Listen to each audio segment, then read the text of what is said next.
Bienvenue dans cette nouvelle chronique où nous revenons sur les événements les plus marquants de l'actualité au Sénégal. Une semaine qui a été marquée par des scandales financiers, des tragédies humaines et des affaires judiciaires. Voici ce qu'il faut retenir. Reddition des comptes, des personnalités politiques sous pression. La chasse à la corruption se poursuit avec de nouvelles convocations d'anciens membres du gouvernement de Macky Sall. Après l'arrestation de Lat Diop, ancien ministre des Sports et ex-directeur de la LONASE, d'autres figures majeures comme Moussa Bocar Thiam et Mame Mbaye Niang, tous deux ex-ministres, ainsi que Pape Ibrahima Faye, ex-DG du FERA, seront bientôt auditionnés par la division des investigations criminelles.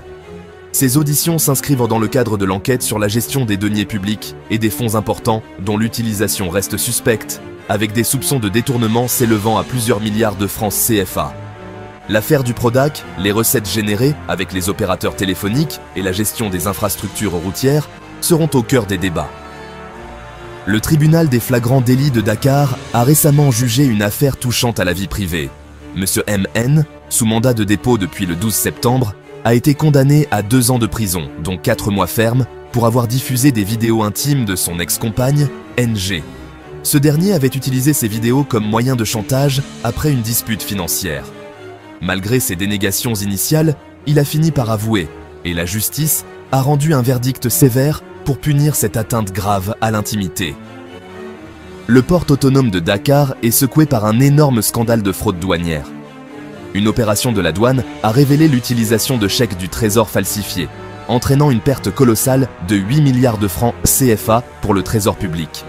Les faits, qui se sont étalés entre 2019 et 2023, impliquent plusieurs acteurs du port, dont certains ont déjà été interpellés. Une enquête judiciaire est en cours pour blanchiment de capitaux, importation non déclarée et détournement de fonds. Sur le plan humain, le pays a été frappé par plusieurs drames cette semaine.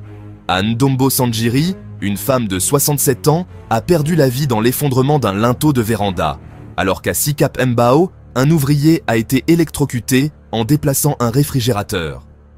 2 jeunes hommes ont également trouvé la mort lors d'un éboulement dans une carrière à Kédougou. Ces incidents tragiques rappellent les risques auxquels sont exposées de nombreuses personnes dans leur quotidien. À Keur-Massar, un ancien agent de Sen'Eau, limogé, continuait à usurper l'identité de son ancien employeur pour escroquer des clients en quête de branchement d'eau. Il a été arrêté après avoir dépouillé plusieurs victimes pour un montant total de 700 000 francs CFA. De son côté, Moustapha Dramé, un tradipraticien bien connu, a été arrêté pour une escroquerie au visa, impliquant de nombreuses victimes qui espéraient obtenir des documents pour partir à l'étranger. Dans l'enquête sur la tragique affaire de la pirogue retrouvée avec plus de 30 corps au large de Dakar, 2 nouveaux suspects ont été arrêtés.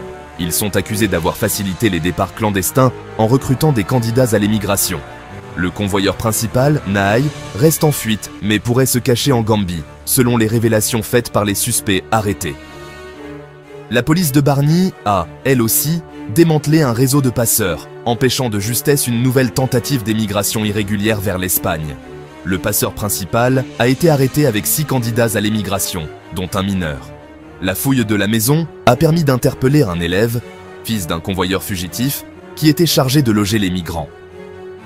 Enfin, le célèbre transitaire sénégalais, Badoun Diaye, a été arrêté et déféré pour une affaire de chèque portant sur une somme importante. L'enquête est en cours pour déterminer l'ampleur de son implication dans cette affaire. Cette semaine a été riche en événements tragiques et en révélations sur des scandales financiers d'envergure. Les autorités sont plus que jamais sous pression pour rendre des comptes et démanteler ces réseaux de corruption et de fraude qui affectent gravement l'économie et la stabilité sociale du pays.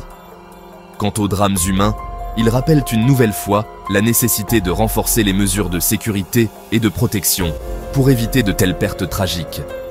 Merci d'avoir suivi cette chronique. Restez connectés pour de nouvelles mises à jour sur ces affaires et plus encore. N'oubliez pas de liker, partager et vous abonner pour ne rien manquer. À la prochaine.